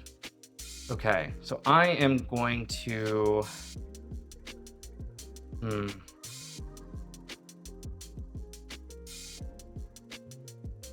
gonna ink this fill, and I'm gonna play 2 for a Smee. The old hook Smee combo. Hook Smee combo. Old reliable. I'm just gonna quest for 1. We have Oh. this. Oh, we didn't even. Hold on. With the magic of editing, we'll be right back with an updated lore counter on the iPad. Should. So that's it for me. I will pass to you. All right. Yeah, the magic of editing, we'll just leave that in. Yeah, probably. So I'm now going to ink a bell. Yep. And we'll get our boy Hiram Flowersham down. We'll draw some cards. That's good. And what I'm going to do from here is I'm actually going to pass. So I'm gonna ready and draw for turn. Mhm. So I've got a nice little spicy thing I can do here. We don't know what removal is in his hand, but what we can do is really threaten when that Hiram turns sideways. So what I'm gonna do is I'm gonna ink a Mr. Smee, and I'm gonna play a new spicy card I've been playing with. It's Fajo, War Hero. So he says whenever one of your characters challenges another character, if it's the second challenge this turn, gain 3 lore. The reason I've played that is because if he turns his Hiram sideways, I can challenge with these 2 characters for 6 and gain 3 lore and remove his draw engine. So now the pressure is on him to start removing pieces off of my board. And what I will do is I will probably go ahead and I will quest the Smee for 2. Okay. Actually, you're not blue-red. So I'm going to quest the hook as well. Okay, I gotcha. If there were Vitalisphere potentially in play, I might hold the hook, but that's the line and the reasoning there. Yeah. And I'll pass a turn. Smee does not hurt because I have a captain. So Fazul is a card that Matt has had a lot of success with. Yeah. It is one that bothers me to no end.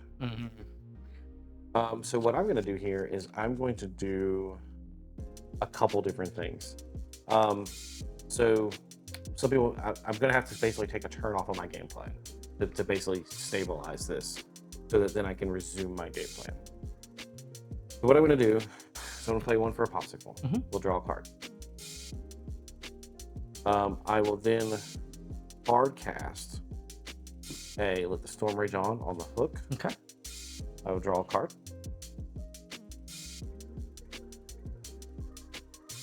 I am going to ink a Sail the Azurite Sea.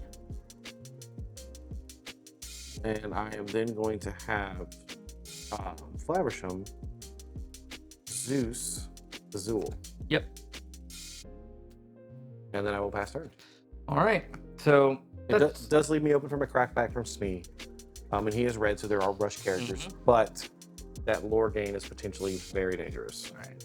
So I have readied. I'm going to draw for turn. So now we kind of got to think about things. I think what I do here. So the good thing, the good news is we got 2 pieces of removal out of his hand, but he did just draw a bunch of cards, and we don't have a way to deal with his draw engine this turn very well. So I think what I'm just going to do is I'm going to ink this Mushu. I know it's not upset about that. The reason being is because I'm going to play another Fajo. Oh. And since I can't remove the Hiram this turn, I think what I will end up doing is just questing for 2 again. Okay. And your Smee will actually hurt. And my Smee will hurt this time because I don't have a captain, unfortunately. I have nothing I can do for 1 ink. So we're kind of left with this, unfortunately. And I'll pass. Okay. I'm going to ready. So we've got a couple different directions we can go here. So ultimately, what I think we want to do here is we probably want to do this first. We're going to play a Scrooge. Now, Scrooge, he does have an alter play cost that I can play him for free if I have 4 items to exert. I don't have 4 items to exert. But when you do play him, you kind of get that aerial effect. You get to search your deck, the top 4 cards for an item, and then the rest go on the bottom of your deck. So I do have an item here. It's not really one that I want at the moment, but I am going to order my other cards like this. I basically am going to prioritize cards of this type as I'm moving forward when I'm cycling my deck. But I'm going to put that lucky dime to hand.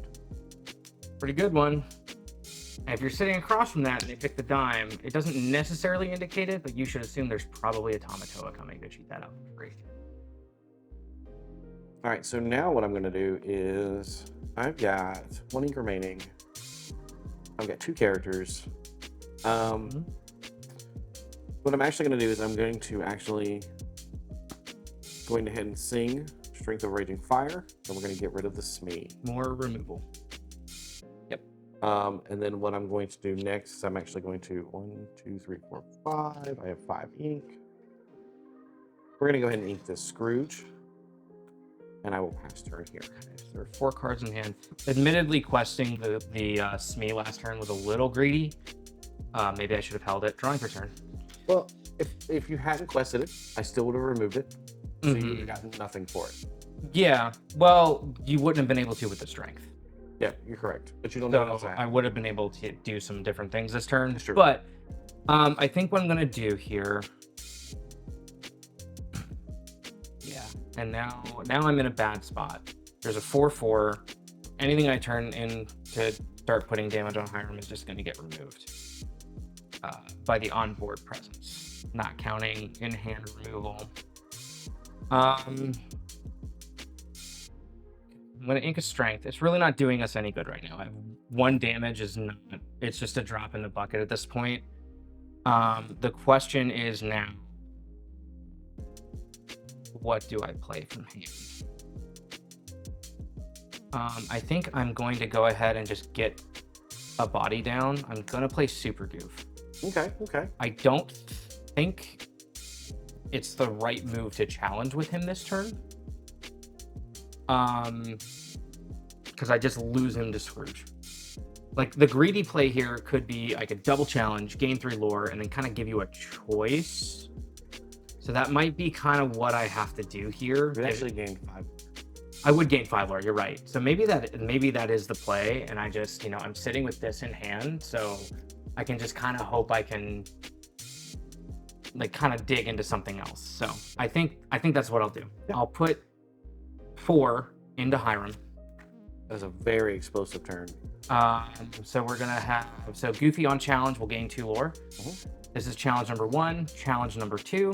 Bazo checks, and the second challenge this turn was made against a character. Yep. Fun fact, the first challenge could be against a location. It just cares about the second challenge being into a character. Yep. But I will gain my 3 from Fajo. It does put me to 11, which is nice. We just gotta hope I don't run out of steam too quickly. And then I'm just gonna pass there. All right. And see what you do with that board state. Okay. So I actually have a couple options here. Based on what I've drawn and what I have in hand. So what I'm actually going to do is we're going to finally use our card draw engine we haven't used in a couple turns. We're going to pop that. We'll draw 2 cards. The next thing we're going to do is I'm actually going to ink this Pete. And I'm going to go ahead and play a Hades. And let's send Goofy to your inkwell. Sure. It doesn't really matter because your McDuck can clear the other one. Yes, and that's what I'm going to do with the Yep. other one. And so while that might not be what you have seen people play, the idea behind that is that I have these ready to go. And I'll pass from here. Yeah. So I'm 99.9% confident Jet has control of this game at this point. I'm going to draw.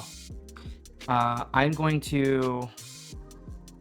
Okay, so with what I have in hand, I think the line is to ink this guy, drop this, and play the dock. I'm going to do it anyway, so it's not a big deal. You're fine. So I'm going to ink this pill. I'm going to pay 2 for an Imperial Bow. Oh, I like Imperial Bow. And then I'm going to play a dock, and I'm going to choose to discard my hand and draw 2 cards. But you still have your hands, so you didn't discard them. No. No. All right, so now, honestly, I've drawn into another dock, and this One Last Hope is not helping me without a hero in play. Okay. So I'm just going to discard it and draw 2 more cards. Okay. 1 ink left. I've already inked. That's all I can do, but at least I kind of have some board presence, Yeah. and we'll see what Jeff does. And I'll pass the turn. Okay. So we will ready. We will draw for turn. All right. So we've got a couple options here. I think so. What we're gonna do initially is we're gonna start with this. We're gonna pay 6. We're gonna play Tomato now. Yep. So once with our Tomato, we're And gonna. that is a nice one, by the way. Thank you. Thank you. Had to kind of hustle to get those. So we're gonna pull these 2 popsicles back. Yep. And then what we're gonna do actually is we're gonna pay 1 for a popsicle. We'll play it. We'll draw a card. I feel like 9 times out of 10, it's popsicle, or popsicle fortisphere is what you want to be doing with that Tamatoa. Yeah, or like there's some other options. If you're against like steel decks and you're running some spiciness like Gravestone Dragon possibly. Oh, sure. Yeah. I'm gonna quest roll with my Hiram here. Mhm. You know that opens him up for removal. Mm-hmm. I'm gonna pull these and then we'll draw 2 more cards. So now as you guys can see, I kind of have a handful of options at this point. I'm going to ink this Fishbone Quill, and I will actually, no, yes, I'm going to actually tap it. I'm going to play this Fortispear. Yeah, draw another card. I'm going to draw a card. So see, these are just great options. So now it's a question of how do I use them, right? So what I really want to do is I want to maintain control of what's going on at this point. So I'm going to have Scrooge sing Storm on this dock. Okay, so we'll mark 2 damage. I'll draw 1 card there. And then I'm actually going to have, I'm actually going to quest with Hades for 2. Okay. And that should put me to 4, and I will pass at this point. Okay. I will ready my ink, some of it generously given to me by my opponent. I'll draw. All right. So I think you can see what's kind of happening here. I have a card that cares about a type, and I'm not drawing that type. So, but I will say I have the ink to play everything in my hand. The question is that what I do? I don't think What it are the choices? Don't think it is. Let's see. You've got how many cards in your hand? That's your hand? This is my hand. I have 1, 2, 3, 4, 5, 6, 7, 8. I have 8 cards. They are double sleeved, so it looks like a little more. No, I know. I'm just thinking you've played 1 Storm, a Strength, a Zeus. You've got removal there. I'm gonna ink the Hook because he's just gonna die. Okay. I mean, pretty much everything in my hand will die to the steel removal in this deck, but I'll go ahead and play a Fill. I'll play a Smee, and then I have 2 to activate. Oh, nope, I can't do this. So this is the clunky part right here. I haven't seen my heroes this game. Yeah. I don't have heroes. I have to be a hero. So I might have to go back to the drawing board on Imperial Bow. It's been really good with certain cards that just have not wanted to come out. Great with Calhoun. It's great with Calhoun. It's great with another card in the deck, which Jeff knows about. Li Shang isn't included in this deck. I'm afraid of that card. The Robin Hood package. Yep. It's great with those. Haven't seen them. So I think, honestly, the thing is, there's a high chance you just have another Hiram in your hand anyway. I think the correct play is to quest with these. Okay. And put the pressure on you to deal with them if you're going to deal with them. Okay. Get myself to 13, and we'll just see what sticks around. I'm kind of at a Hail Mary point with this anyway. So, all right. Is what it is. Passing? I am passing. All right, I will ready my ink. I will ready my characters. Grab my hand. I will draw a card. All right, so I've got options here. The first thing I'm going to do is I'm going to ink this depot. It's going to bring me to 9 ink. The next thing I'm going to do is I'm actually going to quest this Hiram. We'll pop the Force Spear. And we will draw 2. So that's pretty tremendous right there. I don't think we're quite ready for it yet. We have a board full of things that we don't really want to stick around. So I think what we'll do is we'll quest for 2 here. Mm-hmm. And then you have a trigger. I have a trigger. I can play an item for free. We're going to go ahead and get down this lucky dime. Yeah. Which we saw earlier. So. And I think what I'm going to kind of do to deal with Matt's board is I'm going to do a little bit of hard casting. I mean, yeah, you got the ink for it. So what I want to do is I'm actually going to have Hades take out that dock. Okay. I'm going to have Scrooge take out the other dock. Okay. I will then pay 5, let it go your fill. Yep. And then I will pay 4 to Zeus your Smee. Sure. And while I would have liked to activate my dime or played some other things down, he is very high up in lore, and that field can be very explosive at times, so that's kind of why I went and did the route I went. Mm-hmm. And you also were presenting an additional 6 lore for next turn without any field triggers. Mm-hmm. So I'll pass at this point. Cool. So I'm going to draw. This is actually probably one of the best top decks I could have hit. I'm going to play a dock. That's pretty good. I'm going to draw 2 more cards because I can discard nothing and draw something. Okay. We just found our slightly better item, medallion weights. Oh. And then honestly, I'm going to hard cast Strength of a Raging Fire and deal 1 to this Scrooge. Get rid of your Scrooge? And just get it out of here. That's reasonable. And that's all I can do. I'm going to pass my turn. Okay. That takes a body off the board. It does. It's a little bit of a relief, but we'll see. We'll see what shakes up. All right, so what I'm going to do here is I'm actually going to pay 1. We're going to play a popsicle. Mm-hmm. We'll draw a card. I'm then going to pay another. Let me check my discard really quickly. Make sure I have items. You know, I already know what I'm thinking about playing. Yeah. I'm then going to pay 6 for another Tamatoa. Mm-hmm. I will get back these 2 items.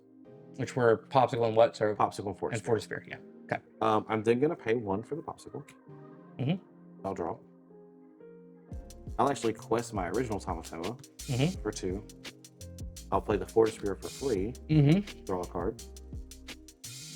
And then what I'm going to actually do is I'm actually going to exert all 4 of these items. Yep. To play down a Scrooge for free. Yep.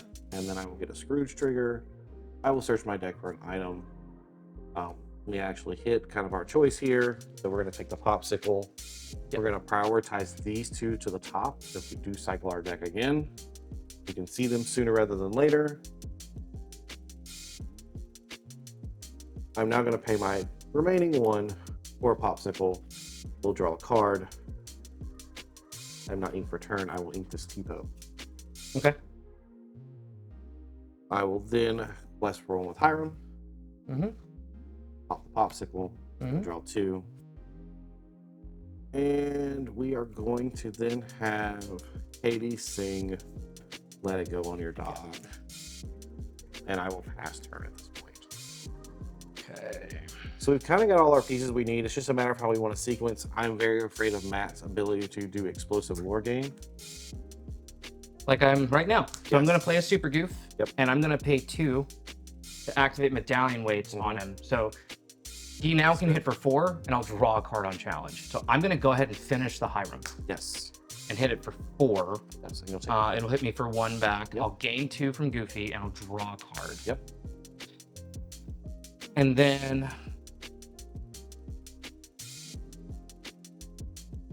honestly here,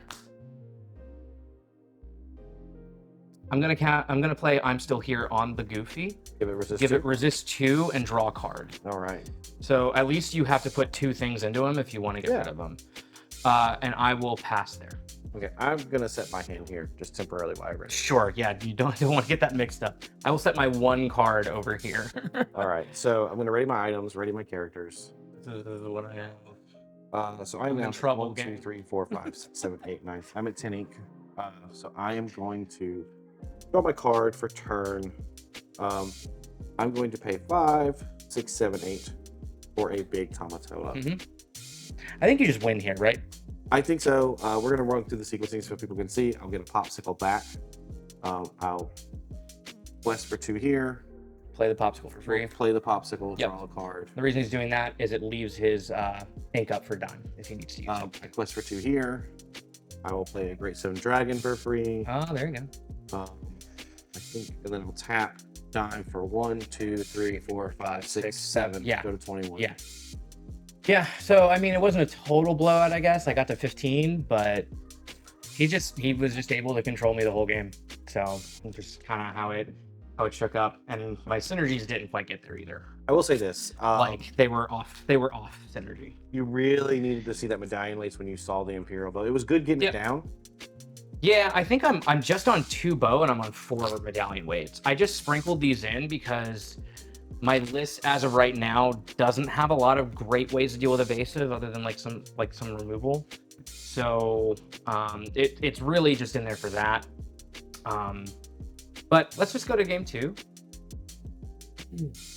All right, so we're in game 2. I'm on the play. Yes, you are. Okay, so this is kind of an aggressive deck, so this card is not going to stick around. I'm going to hold one of these. I'm probably going to put this down. This is a good card I want to see early. I might honestly just put these 3 back as well. I really need some appropriate bodies as opposed to these cards, so I'm going to put 5 cards back this time. And we're going to see how that goes. Draw 1, 2, 3. So 5. while Matt's drawing, I'm going to show you my hand. I hope the lighting's good. But basically, You should be able to see it. Yeah. We checked this, it. this is a good curve. I'm happy with this and this and this, this and this here. This one I'd love to see a little bit later, but I'm going to keep it for ink now. So I'm actually just going to keep this 7. I could get greedy here to look for a couple of things like pieces of removal or other bodies, but I'm just going to keep what I have because I know that this can get me a solid start. It is committing a lot of cards, so we're just going to hope that the deck does the deck things and take us out of that. Yep. And so these are the 5 I drew. I don't know if you can see them, but definitely better. Like I have curve, and I have some cards I would like to showcase as well. So I'm feeling a little bit better about this hand than the For last. our rule sticklers, Matt cut my deck after I drew my cards. I did not mulligan, so my deck did not need a second cut. But Oh, wait, what? I did not mulligan, so you didn't cut my deck. I assumed you mulliganed. Yeah, that's okay though. It's fine. I don't know why I assumed you mulliganed. I was so in my own space. Hold on. No, go ahead. Go ahead. On you, my friend. All right. I am gonna ink this fill. And I'm gonna play a Robin Hood on 1. All right. And I'll pass.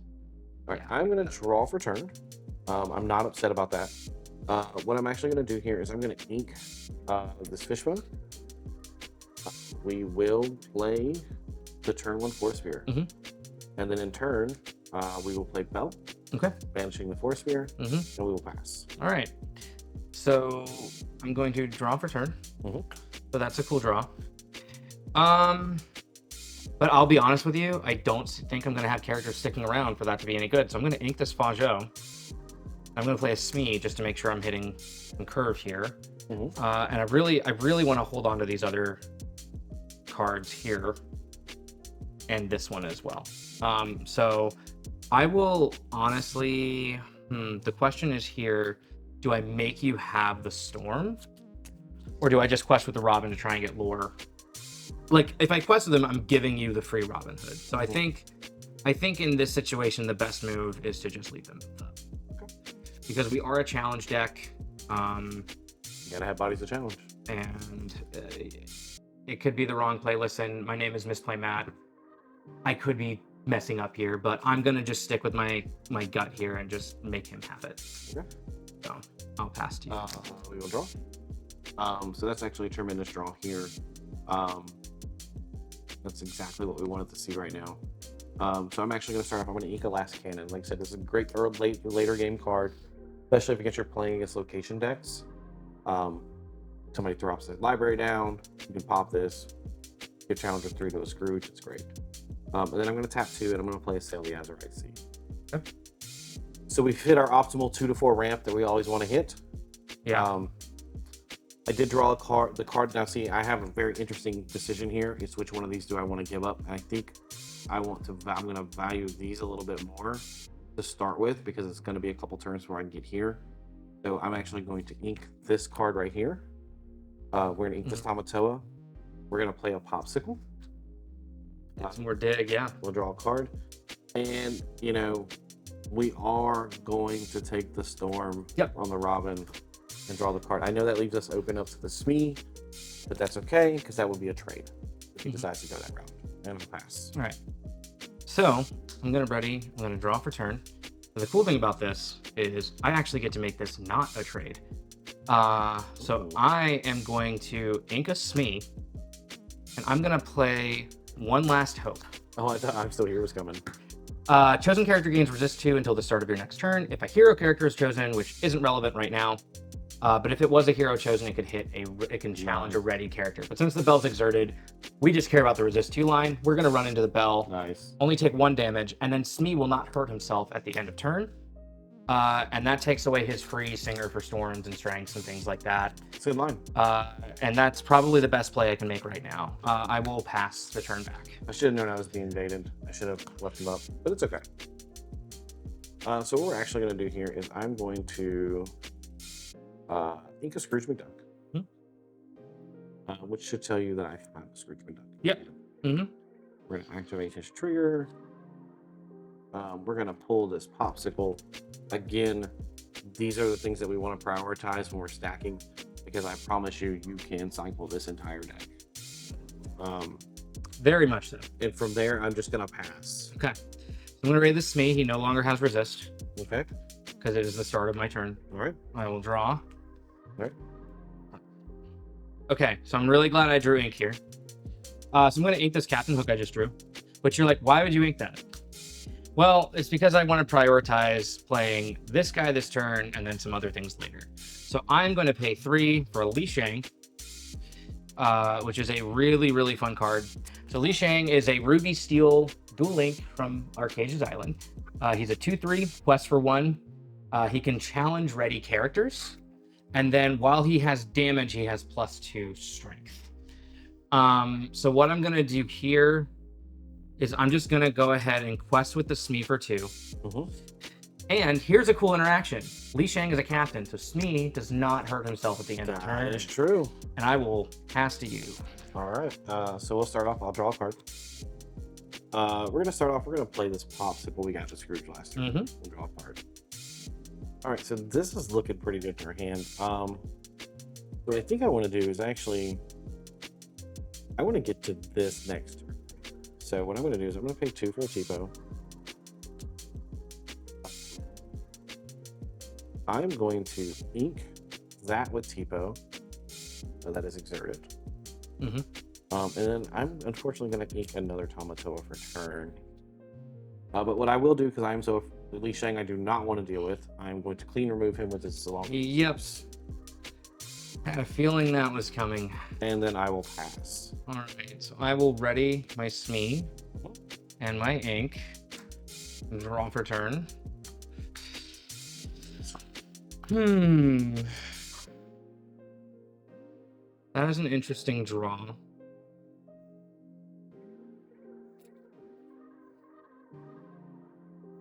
So Matt is contemplating his life over there. But Li Shang is honestly, Li Shang is one of those cards, no matter what deck you're playing, you've got to get rid of it or it will wreck you. Because it's going to challenge into something ready and then get strength modifier after that. Yeah, because honestly, if he had survived, I could do this. Play Medallion Weights, activate it on the Smee, and then the Li Shang could have challenged the Tipo. Yep. And I could clear the Scrooge. But what I'm going to just do is play this, activate, challenge the Scrooge for 5. We'll trade. I'll trade there, and I will get to draw a card. Okay. So that at least gets rid of that 4-cost Singer that can hit for 4. I think that is probably the best move I can make right now. And I have the Medallion Weights on board as well. So I will pass there. I will ready. I will draw. So what I'm actually going to do is I'm going to pop both of these Fortis Spears to heal this Tipo. Sure, so you can get them back. I'll then pay 6 for a Tamatoa. Yep. Mm-hmm. I'll get both of these back. Both of those back. For those of you who might not know, Popsicle just says up to 2, I'm pretty sure. Yep. Up to 2 damage. So it's if you've got the Tamatoa, it makes sense to just pop them to get them back if you don't have any in hand. I'm gonna ink this for the spear. Mm-hmm. That's my ink per turn. I will pay 1 for pop. For one of the popsicles, and we know he's got another one. And since there's nothing on board, I know he does have some rush, but I will go ahead and take 1 with Tipo. Mm-hmm. And I will pass. All right, so I will ready and draw. Cool. I'm gonna ink this medallion weights. Mm-hmm. You have 3 in hand. I have 3 cards in hand.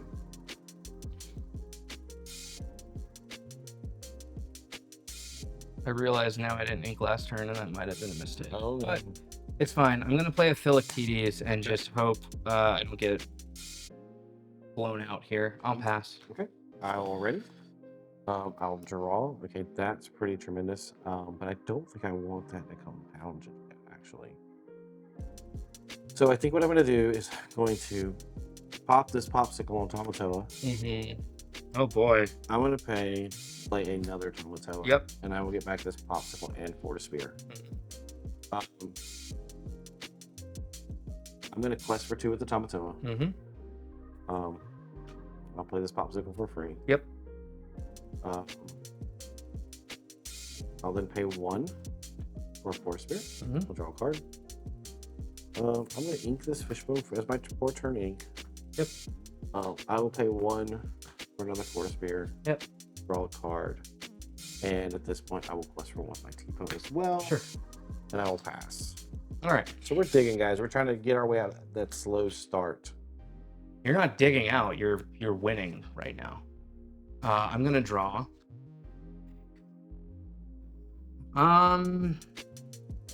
Yeah, sadly can't do both of these. I think what I'm gonna do is I'm gonna ink this Faggio. Mm-hmm.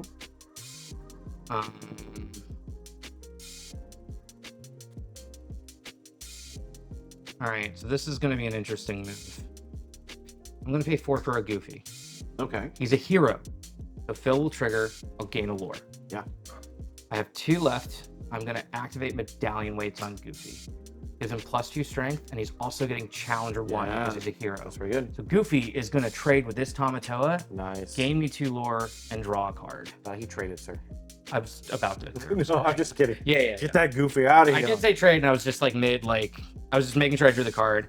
This is what I'm sitting with, so we'll see what happens there. What I could do, I think a greedy play would be to challenge the Tipo, but then I honestly, it's a tough call because there's a high chance he has removal for the spell. So I think what I'll do. Oh, and your medallion weight. Oh, my medallion weights is tapped, yes. You're good, you're good. Or exerted, excuse me.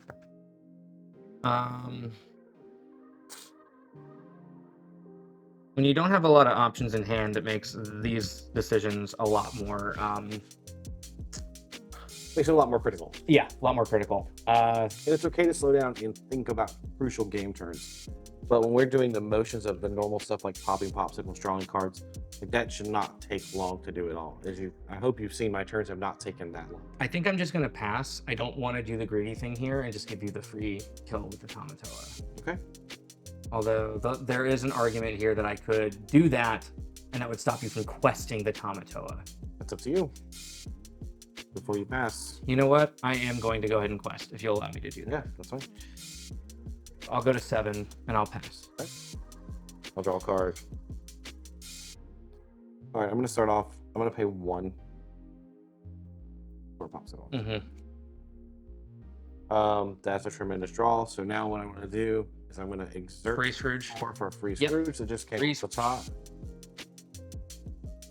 Now you see here, Scrooge is a whiff, but I want to kind of prioritize which way I'm putting these in.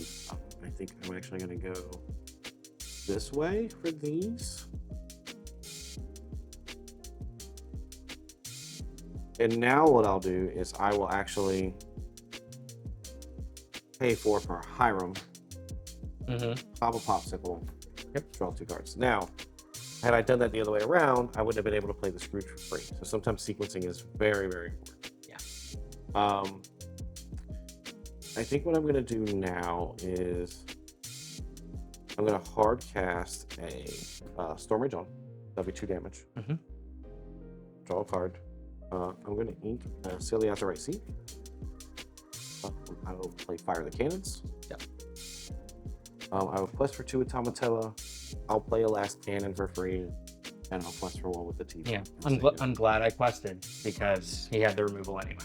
So, all right. So I will ready. I did draw into the cannons. Yeah, but that's what this deck does. It draws in this. So. I did have the Storm at start of turn, so my option was to run Tipo into him and then Storm. Right. But I ended up not having to. So we're gonna get to see this card for the first time. Yep. Calhoun. Nice. I'm going to play a dock, declining the trigger, and then I will play another dock, and I will complete the trigger and discard my hand now that it's empty. That's pretty good. To draw 2.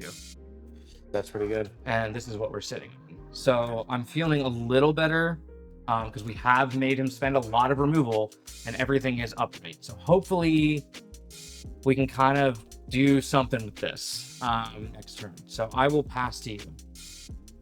So putting the bodies down is definitely, I think, a smart choice here because it does put pressure on me to decide if I want to turn anything sideways, if I have removal, how to spend it. Because ultimately here, a lot of times when you have your Hirams out, a Calhoun plus a Smee, other things you can get rid of it. So you kind of really want to think about those turns. Unfortunately, I am going to take the card draw. Mm-hmm. So we'll quest 1 here, pop a Force Sphere. We'll draw 2 cards. So what I'm gonna do now, I have 1, 2, 3, 4, 5, 6, 7, 8, 9. I have 9 ink. I have a magic number of 10 I like to get to, so we're just gonna ink that Tipo to get there. And we are going to pay 4 for another Hiram. Yep. I'm gonna pop that. We'll draw 2 cards. 1, 2, 3, 4, 5, 6. So what I have remaining, I'm gonna hard cast a Strength of Raging Fire onto the Calhoun. I think that's definitely enough to banish her. And then at that point, I'm just going to quest for 1, 2, 3, 4. 1, 2, 3, 4. That's 5. Yep. Go back 1. And I trigger. I actually don't have items in hand, so we're just gonna pass. Okay. So I'm gonna ready here. I'm gonna draw for turn. I don't know that that's particularly advantageous to us right now.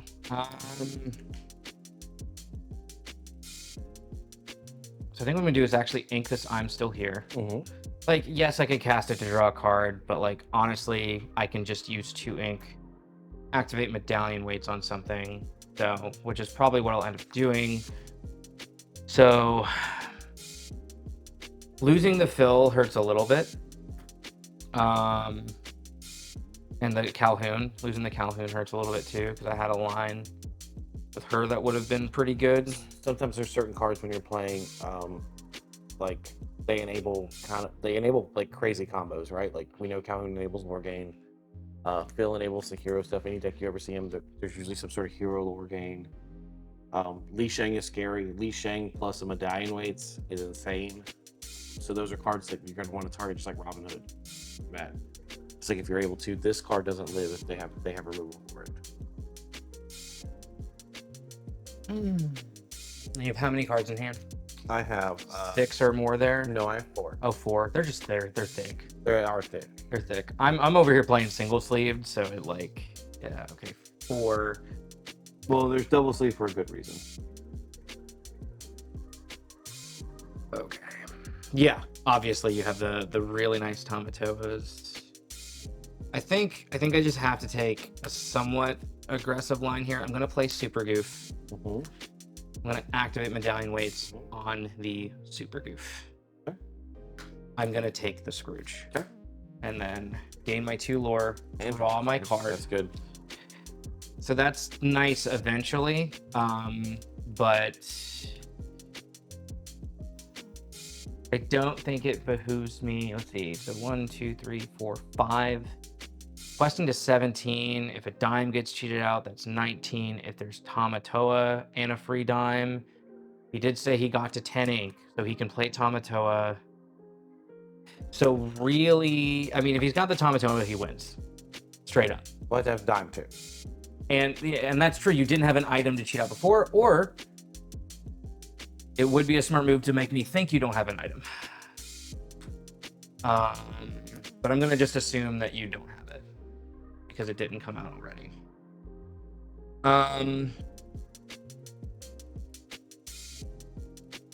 Think.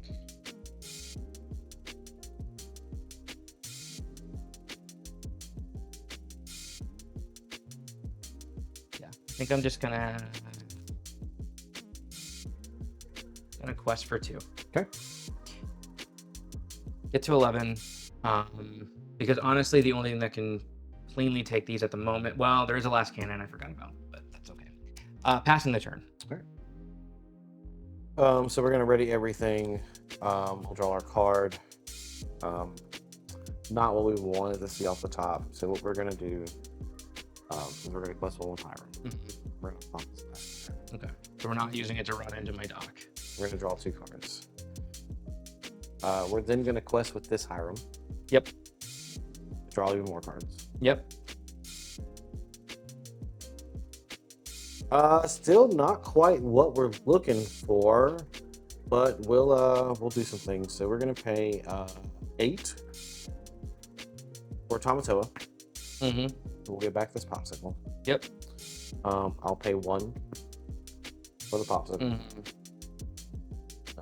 I'll pay 1 for this quarter spear. Ridiculous. I will then